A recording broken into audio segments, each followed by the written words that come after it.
Oh, surprise, surprise, the tariffs are back. Aluminum and steel, Mr. Flip Floppy went back on his word of even a 30-day pause. Is anyone surprised? Doug, you might want to put a pause on that Starlink again.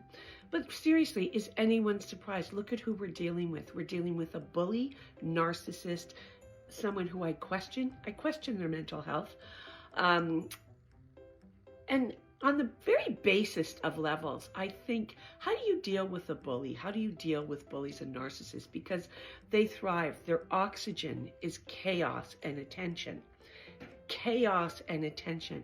So the minute things are going to go quiet and you think, just when you think you've got them in a sweet spot and you've figured something out, they will throw a bomb in the middle of it every single time. And this is what we're dealing with a man like Donald Trump. So, you know, on a really base level, what if we just ignore the bully? They hate it. They hate it when they're ignored or they're not acknowledged. So why don't we stop feeding it?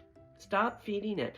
Trudeau's in Europe right now, and hopefully he's making some new inroads to other options for trade. I think that's got to be a given. We need to really figure out other avenues and options for our trade, because this guy is not going to be trustworthy ever. So for at least 4 years, I think we have to figure out another route.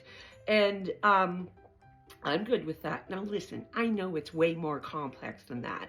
I'm just blathering on like a schoolyard situation where you deal with a bully.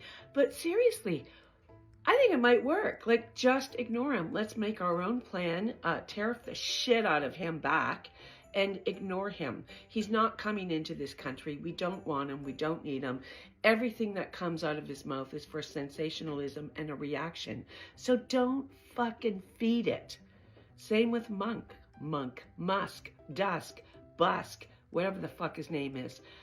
Freeze him out. Just freeze him out. We don't need it. We don't need to be wasting this much energy and time feeding the madness of Sir Trump.